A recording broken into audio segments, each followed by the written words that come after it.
El 12 de diciembre de 1939, a las 9:04 de la mañana, una patrulla soviética de 15 hombres avanzaba por un bosque helado en Finlandia. La temperatura era de 40 decibeles. Sus pesados abrigos de lana estaban rígidos. Su aliento se convertía en hielo instantáneo sobre las bufandas.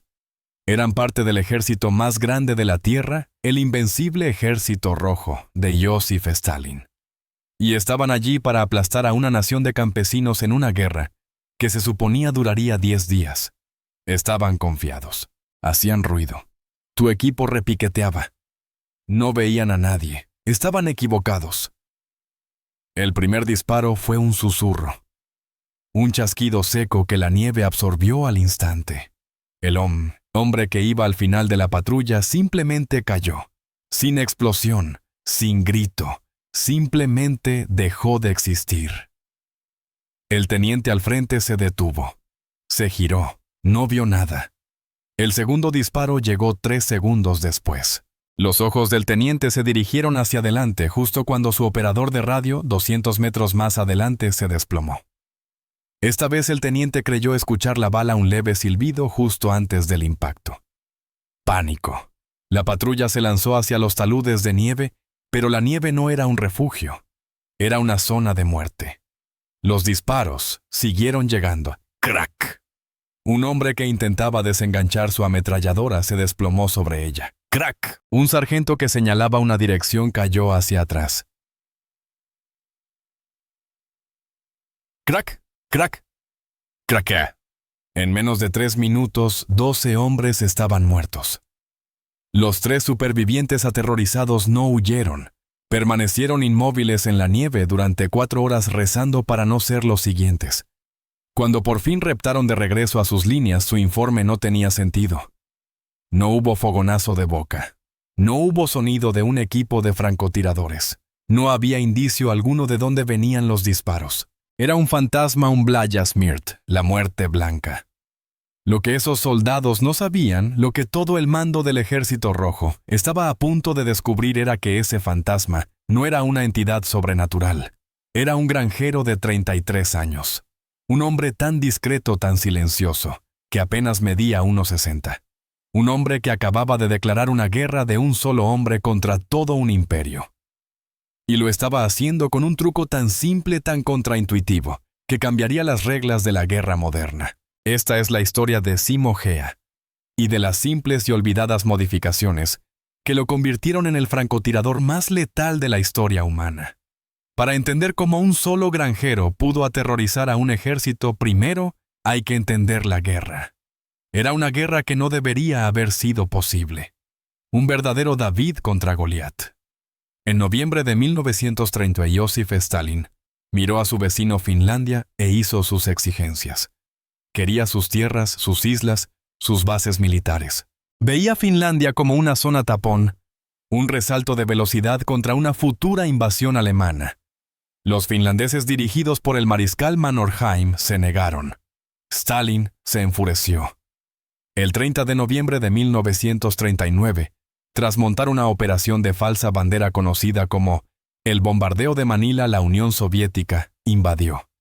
Las cifras no solo estaban descompensadas. Eran una broma. El Ejército Rojo cruzó la frontera con 1 millón de soldados. Los finlandeses tenían 300.000 hombres, en su mayoría milicia a tiempo parcial. Los soviéticos llevaron 6.000 tanques. Los finlandeses tenían 32. Los soviéticos disponían de 3.000 aviones. Los finlandeses tenían 114. El mundo observó con lástima. La revista Time escribió que Finlandia estaba condenada. La propia doctrina del Ejército Rojo, la batalla en profundidad, se basaba en la fuerza abrumadora. Los comisarios políticos dijeron a las tropas que estarían en Helsinki, la capital finlandesa, en 2 semanas. Empacaron sus uniformes de gala para el desfile de la victoria. Pero habían cometido el mismo error que comete todo invasor. Miraron los números en un mapa, y no el mapa en sí. Estaban invadiendo en invierno, en el invierno más profundo. Y estaban invadiendo un país que era un 70% bosque. Los finlandeses tenían una palabra para su espíritu nacional, sisu, Una especie de tenacidad obstinada y valiente, una determinación fría. Sabían que no podían ganar una guerra convencional. No podían detener al Ejército Rojo, así que no librarían una guerra convencional. No se enfrentarían a los soviéticos tanque contra tanque. Dejarían que los tanques avanzaran, los conducirían hacia lagos helados, y luego harían añicos el hielo con artillería. Dejarían que las enormes divisiones se arrastraran por las pocas y estrechas carreteras del bosque, y entonces las cortarían. Tropas de esquí finlandesas vestidas de blanco, silenciosas, invisibles, aparecerían de entre los árboles, destruirían las cocinas de campaña, matarían a los oficiales y desaparecerían. A esto lo llamaban tácticas Moti. Trocearían las largas columnas soviéticas de kilómetros de longitud en pequeños bolsillos digeribles, y luego dejarían que el frío hiciera el trabajo de verdad. El frío era el mayor aliado de los finlandeses. A 40 decibelios y los motores se congelaban. La grasa de los tanques se volvía concreto. Los soldados soviéticos con sus uniformes verde-marrón, inadecuados, destacaban como puntos negros sobre papel blanco. Se congelaban hasta morir por miles, a menudo de pie, con los fusiles congelados a sus manos. Esta era la pesadilla en la que había entrado el Ejército Rojo. Y en medio de esta pesadilla, en la línea del frente en el río Kola, había un pequeño y silencioso granjero. Simo Heija no era un soldado profesional. Era de un pueblo llamado Rautjärvi, cerca de la nueva frontera. Era un agricultor y un tirador premiado en la Guardia Civil local. Cuando comenzó la guerra tenía 33 años. Fue asignado al 34º Regimiento de Infantería. Observó a los invasores soviéticos que se derramaban sobre su tierra natal y sintió ese sisu, esa determinación fría y obstinada. Pero también tenía una habilidad. No solo era un buen tirador, comprendía la ciencia de disparar en el frío. La entendía mejor que los ingenieros que escribían los manuales. Cuando le entregaron su fusil, era un M28-30 finlandés, una variante del antiguo Mosin Nagant ruso. Era fiable, preciso y tenía miras de hierro estándar. Su oficial al mando le ofreció un fusil nuevo con una mira soviética PE-4 de última generación. Las miras telescópicas eran el futuro, permitían ver al enemigo de cerca, ampliaban el objetivo. Todo francotirador del Ejército Rojo, del alemán o del estadounidense quería una. Simo Heija la rechazó. Esa fue su primera modificación ilegal, su primera ruptura con la doctrina. Para sus superiores parecía una locura.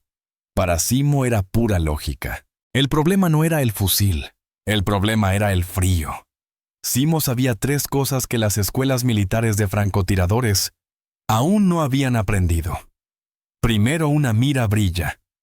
El lente de cristal, incluso con sombra, reflejaría el sol bajo del invierno, un destello diminuto visible desde 500 metros en ese infierno blanco y congelado. Un solo destello significaba la muerte. Las miras de hierro de su MT-28-30 eran solo metal negro.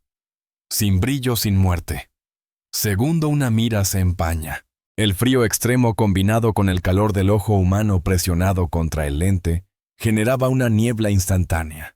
Levantabas el fusil, veías solo blanco y tenías que limpiarlo. Para cuando lo hacías, el objetivo ya se había ido, o peor, te había visto. Tercero, una mira te obliga a levantar la cabeza.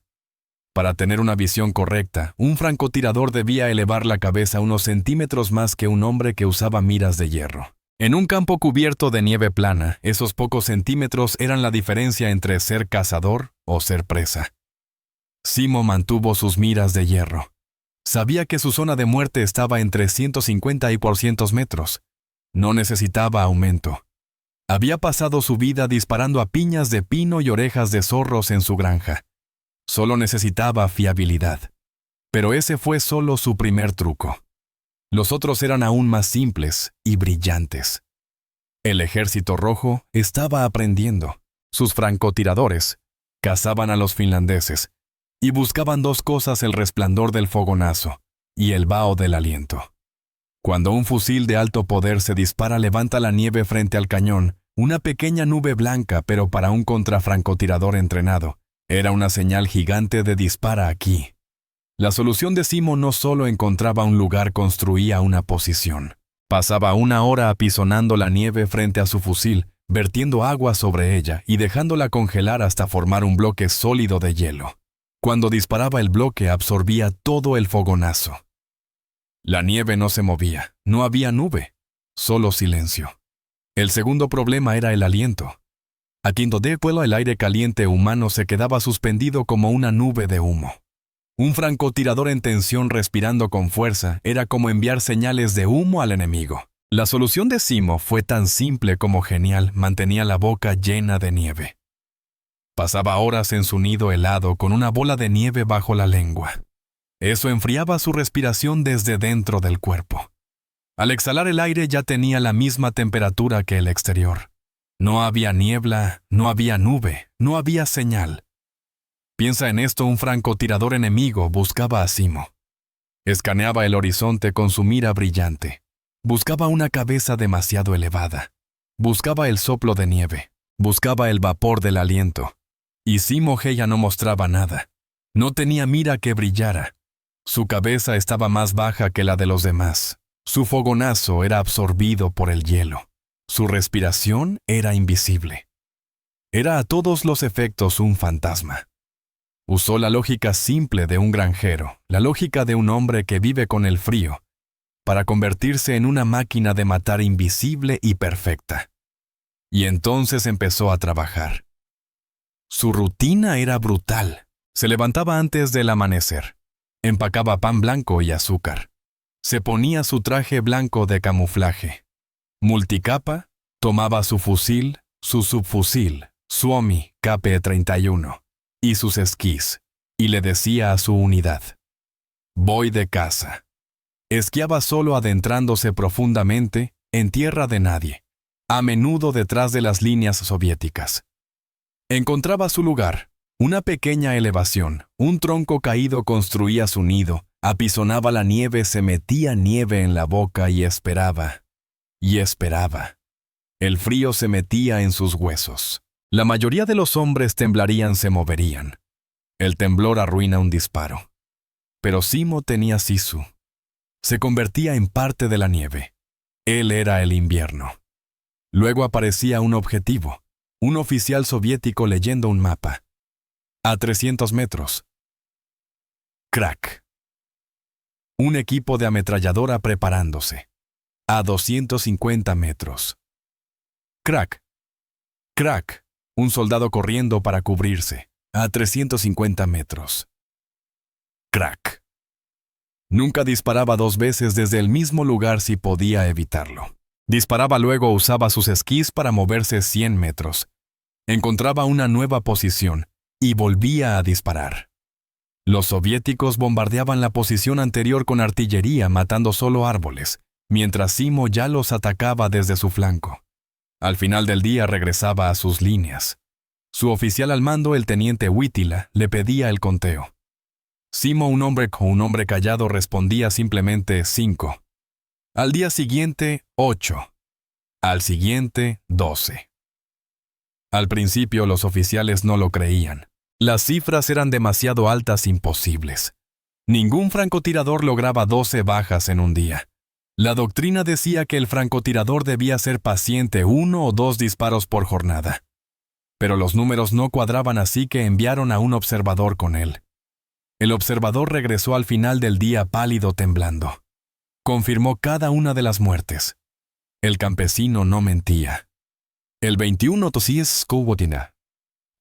de diciembre de 1939, Simo mató a 25 soldados soviéticos. El 22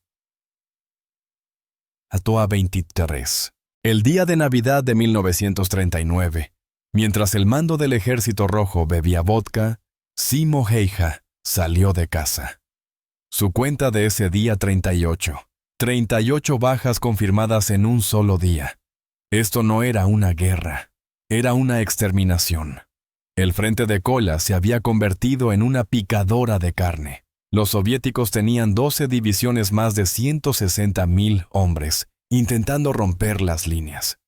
Los finlandeses, solo 4 divisiones, superados 4-1. El comandante soviético, el general Morozkov, lanzó oleadas de hombres contra las defensas finlandesas. Eran abatidos por ametralladoras, volados por emboscadas y cazados por el fantasma. La moral del Ejército Rojo se quebró. Una cosa es morir bajo artillería, otra morir a manos de un enemigo visible. Pero ser cazado por algo invisible, eso destrozó sus mentes. Los soldados se negaban a patrullar. Los oficiales no querían salir de sus búnkeres. Encendían fogatas para calentarse, y Crack, el hombre más cercano al fuego, caía muerto. Se agrupaban buscando seguridad, y Simo usaba su subfusil Suomi KP-31, eliminando al escuadrón completo. No era solo un francotirador, era un arma psicológica. Había creado él solo una zona prohibida de casi 1 kilómetro. Un sector entero del frente estaba paralizado por un solo hombre y su viejo fusil. Este fue el punto de inflexión. El problema ya era demasiado grande para ocultarlo. Los informes sobre el Belaya Smert. La muerte blanca llegaron al alto mando soviético, al propio Stavka. Los generales de Stalin estaban siendo humillados. Su grandiosa doctrina de batalla profunda, sus miles de tanques y millones de hombres, estaban siendo detenidos por unos pocos miles de finlandeses en esquís, y según los informes aterrorizados por un solo demonio imposible de matar. El Ejército Rojo no quería tolerar aquello. El caso de McKenna y su modificación del P-38 había sido un secreto, pero Simo Häyhä y sus modificaciones ya eran leyenda. Los finlandeses empezaron a llamarlo el tirador mágico. Los soviéticos solo querían verlo muerto. La orden vino del mando soviético: olvidar el frente, olvidar los objetivos estratégicos. La prioridad número 1 en el sector de Koya: encontrar y eliminar al campesino finlandés. Dejaron de enviar patrullas normales. Era una pérdida de hombres. En su lugar reunieron a los mejores. Primero enviaron a sus propios equipos de francotiradores, los mejores de la escuela de Moscú, hombres con fusiles nuevos y miras de alta tecnología, expertos que habían entrenado toda su vida para eso. Simo los cazó. Encontraban un lugar, su mira brillaba, y desde 400 metros Simo colocaba un solo disparo, con mira de hierro, directamente a través de su lente y de su ojo. Los mató uno a uno. No funcionó. El problema empeoraba. Escalaron. Si los francotiradores no podían matarlo, usarían artillería. Implementaron una nueva táctica. Cada vez que un soldado caía por un solo disparo, todo el sector era cubierto por fuego de mortero y artillería pesada. Cientos de proyectiles lanzados contra una sola posición sospechosa. Simo fue alcanzado en uno de esos bombardeos. Un día más de 100 proyectiles impactaron su área. Los árboles a su alrededor fueron destrozados, el suelo convertido en barro negro. Cuando el bombardeo terminó, su oficial al mando lo dio por muerto. Una hora después, Simo regresó al refugio cubierto de tierra, su uniforme blanco hecho jirones. Tenía algunas heridas de metralla, solo asintió y dijo: «Hoy hicieron mucho ruido». Luego volvió a salir. El Ejército Rojo estaba obsesionado, desesperado. Ese pequeño granjero de unos metros se burlaba de su tecnología, de sus números, de su poder. Había matado a sus mejores francotiradores. Había sobrevivido a su artillería. Tenían que intentar algo nuevo. A finales de febrero de 1940, el mando soviético en Kola reunió un pelotón especial de contrafrancotiradores. No un hombre ni un equipo, sino un pelotón, 30 de sus mejores tiradores, apoyados por ametralladoras, con una única misión: cazar a la muerte blanca. No volváis hasta que esté muerto. El Ejército Rojo, con sus millones de hombres, ahora cazaba oficialmente a un solo individuo. Ya no trataban de ganar la guerra, buscaban ganar esta batalla. Los cazadores se habían convertido en cazados. Un pelotón de élite soviético se internó en el bosque buscando a un granjero. Lo que no sabían era que no cazaban a un hombre, cazaban a un fantasma. Y ese fantasma estaba a punto de cazarlos a ellos. El pelotón avanzó al amanecer. 30 de los mejores del Ejército Rojo, apoyados por ametralladoras cazadores, con un solo objetivo. Se movieron en formación táctica, inspeccionando los árboles, sus nuevos fusiles SBT-40, con mira brillando en el débil sol. Buscaban a un hombre. Simo buscaba objetivos. No estaba en los árboles. Estaba enterrado en una ventisca a 400 milímetros de su camino su viejo M2830, descansando sobre un bloque de hielo. Llevaba 6 horas esperándolos.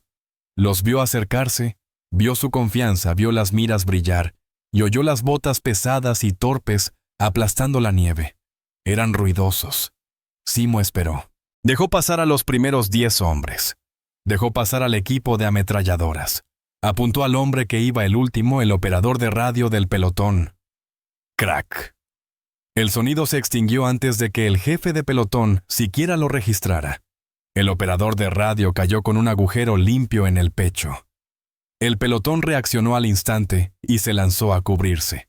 El equipo de ametralladoras abrió fuego vaciando un tambor de 50 disparos hacia los árboles, donde creían que había venido el tiro. Se equivocaron, estaban disparando a un fantasma. Mientras disparaban, Simo ya no estaba. No corrió, esquiaba. Usando silenciosamente su camuflaje blanco, se desplazó 300 metros hasta su flanco, a una posición preparada el día anterior. Esperó. El teniente soviético, pensando que el francotirador había huido, hizo señas para avanzar. Con cautela se acercaron. Crack.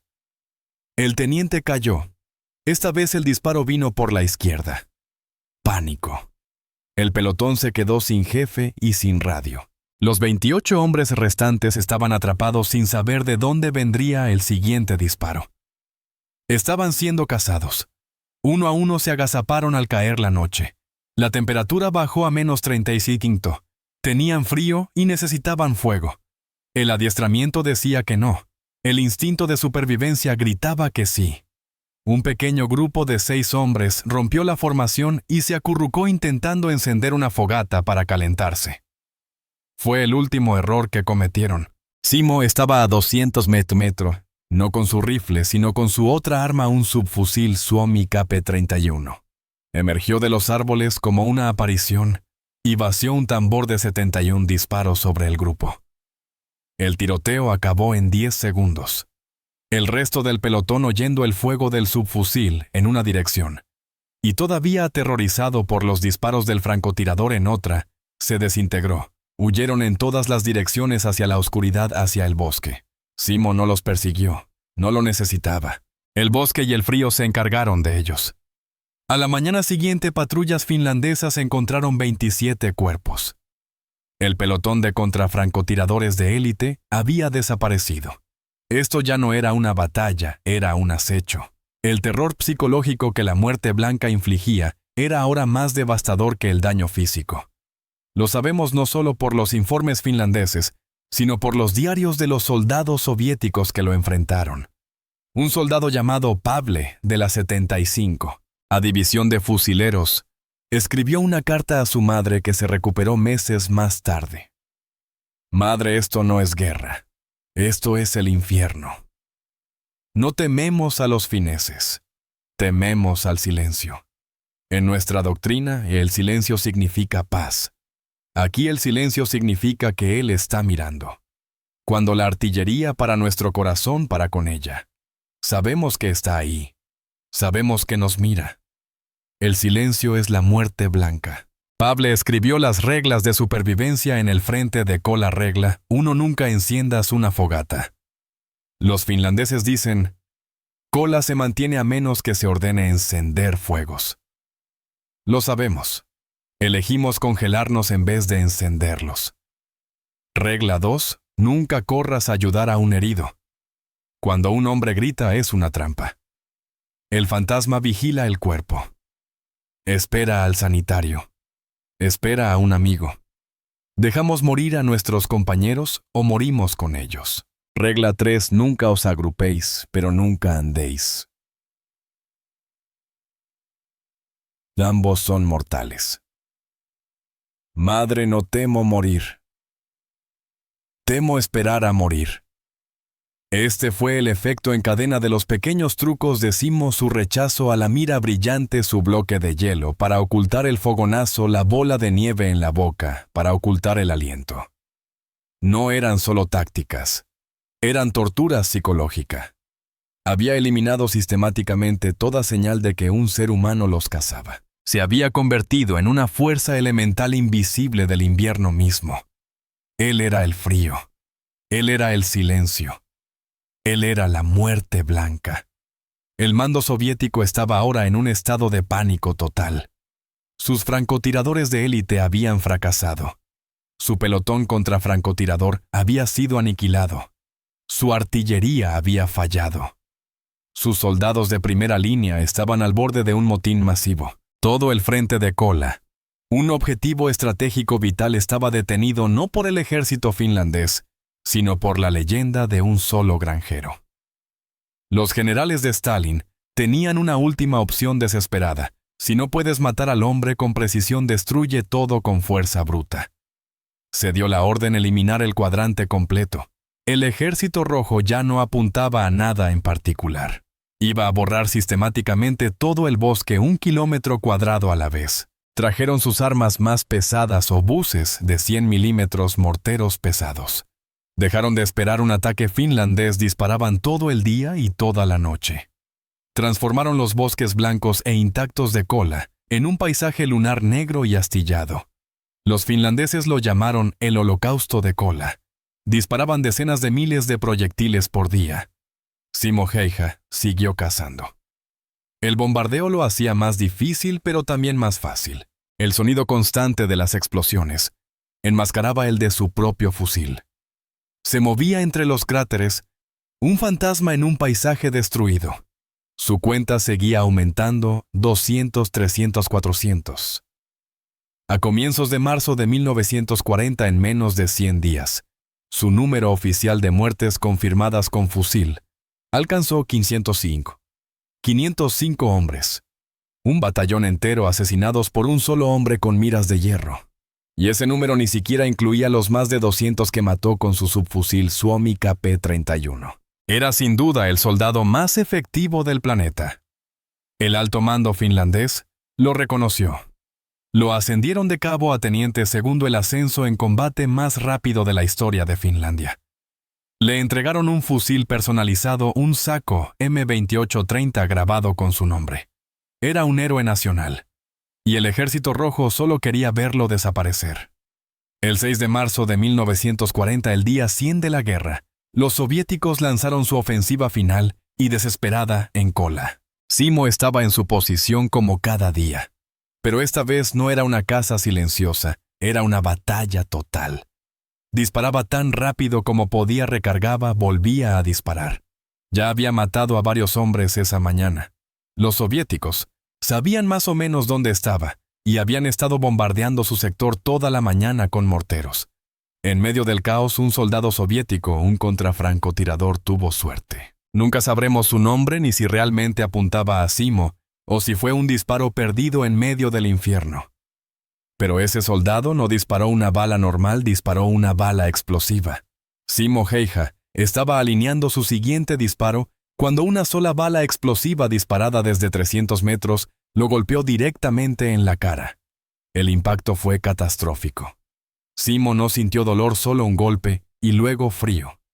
Su visión se volvió blanca. Su boca se llenó de repente de líquido caliente y dientes rotos. Intentó respirar, pero no pudo. La bala había entrado por su mejilla izquierda y explotado dentro de su boca, destrozando su mandíbula superior e inferior, arrancándole la mejilla y destruyendo todo el lado izquierdo de su rostro. Cayó en la nieve inconsciente, desangrándose. Sus compañeros que combatían cerca lo vieron caer.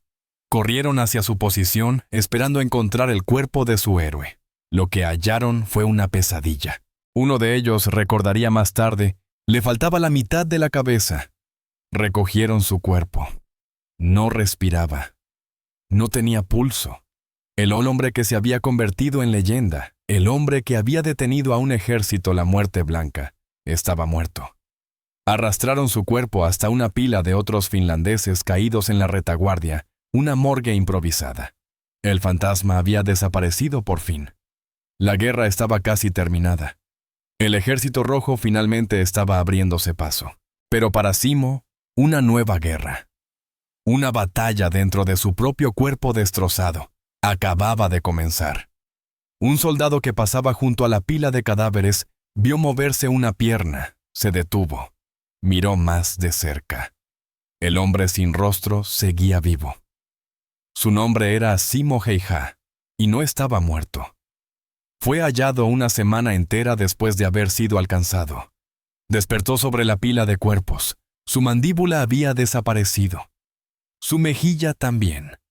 Pero su sisu, su determinación seguía intacta. Fue trasladado de urgencia a un hospital de campaña. La guerra terminó pocos días después, el 13 de marzo de 1940. Simo estaba inconsciente durante la firma del Tratado de Paz.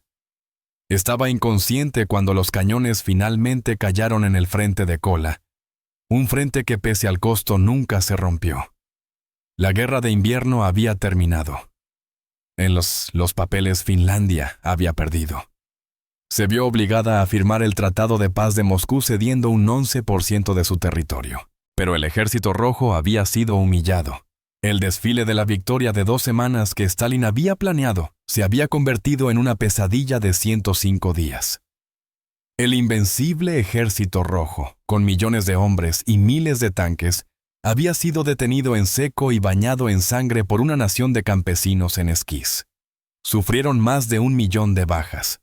Perdieron más de 3.500 tanques y 600 aviones, y habían sido aterrorizados, paralizados, y psicológicamente quebrados por un solo hombre, un granjero de unos 60 metros, con un fusil viejo. Este es el verdadero efecto dominó. Este es el alambre de piano que cambió toda la guerra porque Joseph Stalin no era el único que observaba. En Berlín, Adolf Hitler contempló el patético fracaso del Ejército Rojo en Finlandia. Vio un ejército mal dirigido, mal equipado y aterrorizado por unos pocos fantasmas en la nieve. El terror que Simo Häyhä había provocado el pequeño truco de usar miras de hierro y nieve ayudó a convencer a Hitler de que la Unión Soviética era una estructura podrida, que colapsaría con una sola patada fuerte. Un año después, Hitler lanzó la Operación Barbarroja, la invasión de Rusia. Muchos historiadores sostienen que si el Ejército Rojo no se hubiera mostrado tan débil en Finlandia, si hombres como Simo Häyhä no hubieran expuesto todas sus fallas, Hitler quizás nunca se habría atrevido a invadir. Los 505 hombres que Simo mató fueron solo el comienzo. El miedo que sembró cambió la historia. Mientras la historia cambiaba, Simo Häyhä libraba su propia guerra en un hospital. Sus heridas eran tan graves que los médicos no sabían por dónde empezar. Pasó por 26 cirugías agonizantes. Tuvieron que reconstruirle el rostro desde cero. Tomaron hueso de su cadera para crear una nueva mandíbula y piel de su muslo para formar una nueva mejilla. Estuvo hospitalizado 14 meses y pasó años recuperándose. Cuando por fin salió, era un hombre distinto. El lado izquierdo de su cara quedó permanentemente cicatrizado y desfigurado. La muerte blanca llevaba ahora en su propio rostro la marca de la guerra. Pero era un héroe, a diferencia del sargento McKenna, cuyas modificaciones permanecieron en secreto. Las acciones de Simo fueron demasiado grandes para ser ignoradas. El mariscal Mannerheim en persona lo ascendió y le otorgó la Cruz de Kola. Intentó reincorporarse al ejército cuando comenzó la guerra de continuación en 1941, pero fue rechazado. Sus heridas eran demasiado graves. Era un héroe pero demasiado roto para volver a luchar. Entonces, ¿qué sucede con el soldado más letal del mundo cuando la guerra termina? ¿Qué pasa con el fantasma cuando la nieve se derrite? Simo no hizo una gira de victoria, no escribió un libro exitoso, no buscó fama. Hizo lo que todo granjero sabe hacer. Volvió a casa. Le dieron una pequeña granja en un nuevo pueblo, ya que el suyo había quedado en territorio soviético. Pasó los siguientes 50 años haciendo exactamente lo mismo que antes de la guerra. Crió perros de caza y se convirtió en uno de los cazadores de alces más exitosos de Finlandia. Su habilidad, su sisu, su comprensión de la naturaleza salvaje, nunca lo abandonaron. Era un hombre tranquilo, humilde. Rara vez hablaba de la guerra. Cuando los jóvenes reporteros lo encontraban décadas después y le preguntaban cómo se convirtió en la muerte blanca, simplemente se encogía de hombros. cuando le preguntaban si sentía remordimiento por haber matado a más de 500 hombres. Su respuesta era pura lógica de campesino fría y directa. Hice lo que se me ordenó hacer y lo hice lo mejor que pude. En 1998, un periodista le preguntó el secreto de su éxito. ¿Qué lo hacía tan bueno? Simo, con 92 años, respondió con una sola palabra: práctica. James McKenna. El mecánico tenía su alambre de piano de 6 pulgadas. Simo tenía sus miras de hierro. Ambos hombres vieron un problema que los expertos y las doctrinas no habían visto. Los expertos veían miras de alta tecnología. Simo veía un blanco brillante. Los expertos veían doctrina. Simo veía nieve. Los expertos veían reglamentos. Simo veía supervivencia. Simo Häyhä murió en 2002 a los 96 años. Fue enterrado en Ruokolahti, un héroe silencioso en la tierra que había salvado. Hasta el día de hoy sigue siendo el francotirador más letal de la historia humana. Así es como realmente se libran las guerras, no siempre con grandes estrategias o ejércitos masivos, sino con el sisu silencioso de individuos. Con un mecánico en Nueva Guinea que rompe las reglas, y con un granjero en Finlandia que convierte el frío mismo en un arma. Si esta historia te resultó tan fascinante como a nosotros, tómate un momento para darle me gusta a este video. Nos ayudas a compartir más historias olvidadas de la Segunda Guerra Mundial. Suscríbete para mantenerte conectado con estas historias no contadas. Cada una importa. Cada una merece ser recordada. Y nos encantaría saber de ti. Deja un comentario abajo contándonos desde dónde nos ves. Nuestra comunidad se extiende desde Texas hasta Tasmania, de veteranos a entusiastas de la historia. Eres parte de algo especial. Gracias por vernos y por mantener vivas estas historias.